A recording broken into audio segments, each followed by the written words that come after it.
The summer transfer window gave us everything.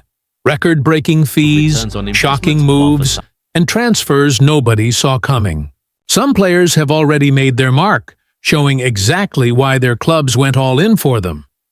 But well, let's just say their new adventure hasn't exactly started like a fairy tale.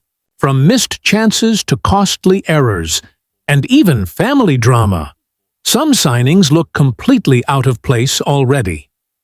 Today, we're breaking down 7 new signings who look lost at their new clubs, plus a cheeky bonus at the end. Stick around, because some of these stories are wild. Florian Wirtz, Liverpool. Let's start with the big one. Florian Wirtz at Liverpool.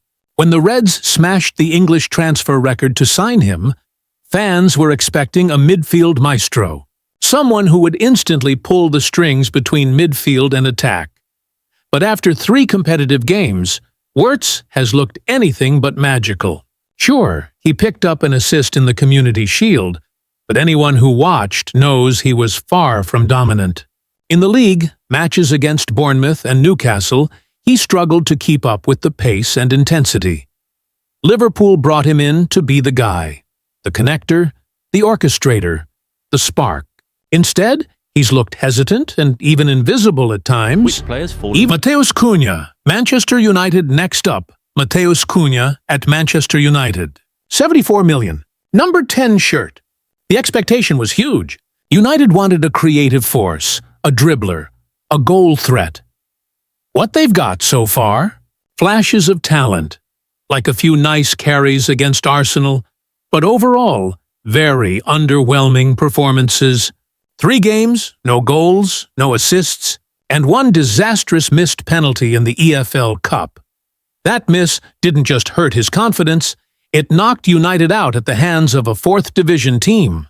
For a club desperate to rebuild under pressure, this is not the start you want from your new marquee man. James Trafford, Manchester City. Now let's move across Manchester. James Trafford at City. His debut gave fans hope. Clean sheet against Wolves, some sharp saves. But then came Spurs, and reality hit hard.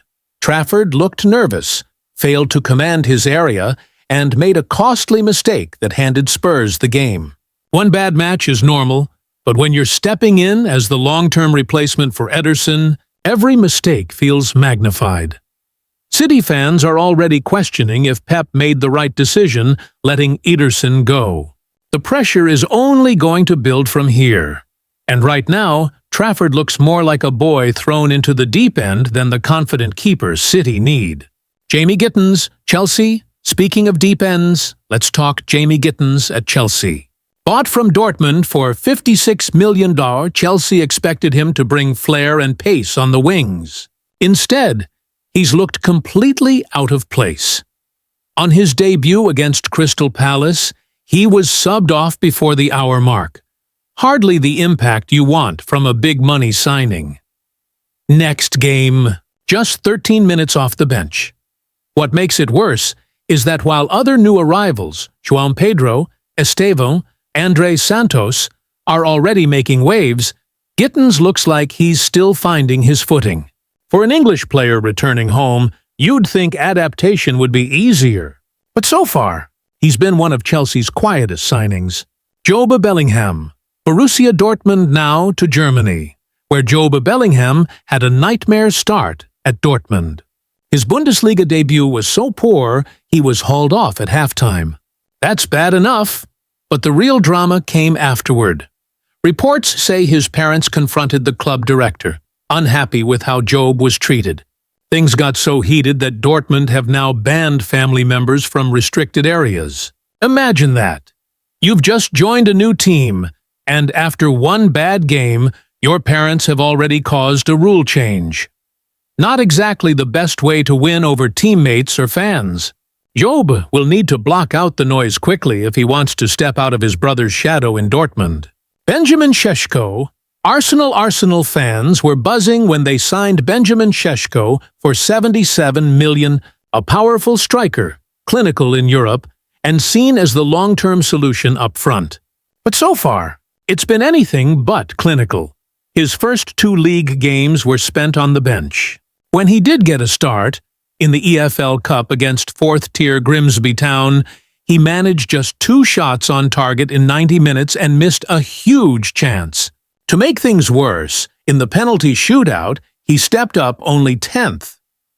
When your star striker is hiding behind defenders in a shootout, something is off. Arsenal fans wanted a ruthless finisher, but Liam Delap, Chelsea back to Chelsea, and Liam Delap. The young striker arrived from Manchester City, probably expecting to lead the line straight away. Instead, João Pedro has taken his spot. Delap has barely featured, just 17 minutes against Palace, and then subbed off early against West Ham. The most damning part? Chelsea scored 5 in that West Ham game, and their striker didn't even get one. For a player looking to prove himself at the top level, this is a rough start. If he doesn't start scoring soon, he risks becoming an afterthought. Bonus. Mathys Tel, Spurs, and here's our bonus pick. Mathys Tel at Spurs. He technically joined back in January, but Spurs only made the move permanent this summer. Since then, he struggled badly. Just 5 minutes in Spurs' first 2 league games, and then in the UEFA Super Cup against PSG, he missed a crucial penalty in the shootout. Worse than that, it was a terrible penalty, with a lazy run-up that screamed overconfidence. Spurs fans are already doubting whether $35 million was a good deal, and Tel hasn't done much yet to prove them wrong. Of course, let's be fair, it's still very early days. Some of these players could absolutely turn things around and become stars at their new clubs. But right now, they're giving their fans more worry than excitement.